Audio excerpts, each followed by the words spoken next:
রাসূল সাল্লাল্লাহু আলাইহি ওয়াসাল্লাম সাহাবায়ে কেরামদেরকে বললেন যে, হে সাহাবায়ে কেরাম, তোমরা কি জানো যে কারা নিঃস্ব এবং গরিব অসহায় হয়ে যাবে? যে সবচাইতে নিঃস্ব, সবচাইতে অসহায়, সবচাইতে গরিব কারা হবে তোমরা জানো? সাহাবায়ে কেরাম বললেন, ইয়া রাসূলুল্লাহ, আপনি এবং আল্লাহ তাআলাই তো ভালো জানেন এই ব্যাপারটা।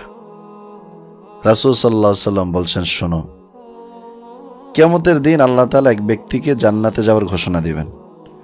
কিয়ামতের দিন আল্লাহ তাআলা এক ব্যক্তিকে জান্নাতে যাওয়ার ঘোষণা দিবেন।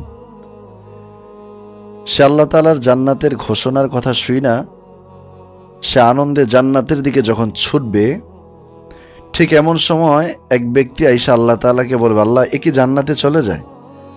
আল্লাহ, এ তো আমাকে দুনিয়ার ভিতর গালি দিয়েছিল, তাহলে তার কাছ থেকে কিছু আমল নিয়ে যাও, দিয়ে দেওয়া হবে কিছু আমল। এই জান্নাতি ব্যক্তি থেকে যে জান্নাতে যাবে তার কাছ থেকে কিছু আমল দিয়ে দেওয়া হবে, কারণ সে দুনিয়ার ভিতর গালি দিয়েছিল। আরেক ব্যক্তি আসবে, আল্লাহ, এই ব্যক্তি তো আমাকে জুলুম করেছিল, আমার উপর জুলুম করেছিল, আমাকে মেরেছিল। আল্লাহ বলবেন, আরো কিছু আমল দিয়ে দাও।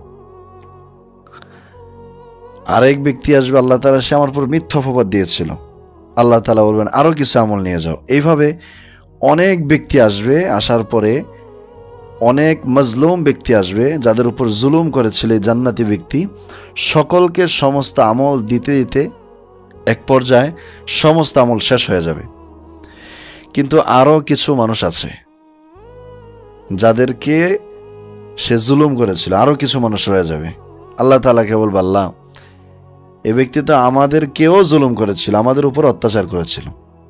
আল্লাহ বলবেন, তাহলে এখন তো তার কোনো আমল নেই, সমস্ত আমল তো আগে যাদের উপর জুলুম করেছে তারা নিয়ে গিয়েছে, তাহলে তোমাদের সমস্ত গুনাহগুলা তার উপর চাপাইয়া দাও। নাউজুবিল্লাহ। সমস্ত গুনাহগুলা চাপিয়ে দেওয়া হবে। শেষ পর্যন্ত সেই জান্নাতি ব্যক্তি যে জান্নাতে যাওয়ার জন্য প্রস্তুত হয়েছিল, তার সমস্ত আমল দিতে দিতে এক পর্যায়ে নিঃস্ব হয়ে, গরিব হয়ে, সে পাগল হয়ে, সে জাহান্নামের ভিতর নিক্ষেপ হবে। রাসূল সাল্লাল্লাহু আলাইহি ওয়াসাল্লাম বলছেন, এই ব্যক্তি হলো সবচাইতে নিঃস্ব, কারণ সে বহু আমল নিয়ে সে জান্নাতে যাওয়ার মতো পথ ধরছিল, কিন্তু দুনিয়ার ভিতর যাদের উপর জুলুম করেছিল তারা সমস্ত আমলগুলা নিয়ে যাচ্ছে, নিয়ে গিয়ে সমস্ত আমলগুলা নিয়ে তাকে নিঃস্ব বানিয়ে দিল। শেষ পর্যন্ত সে নিঃস্ব হয়ে জাহান্নামে নিক্ষিপ্ত হলো। এই ব্যক্তি হলো নিঃস্ব, এই ব্যক্তি হলো দরিদ্র, এই ব্যক্তি হলো সবচাইতে দেউলিয়া। অতএব আমাদের সমস্ত আমলের পাশাপাশি যেন আমাদের কখনো মানুষের উপর কোনো রকম জুলুম, কোনো রকমভাবে অত্যাচার, কোনো রকমভাবে কষ্ট না হয়, মানুষকে আমরা কষ্ট না দিই, না হলে আমাদের সমস্ত আমল এক সময় কিয়ামতের দিন দিতে হবে, আর সেই নিঃস্ব ব্যক্তিদের অন্তর্ভুক্ত হতে হবে, অন্তর্ভুক্ত হয়ে জাহান্নামে নিক্ষিপ্ত হতে হবে। আল্লাহ তাআলা যেন আমাদের সকলকে আল্লাহ তাআলার হক আদায়ের পাশাপাশি যেন মানুষের হকগুলো যেন আমরা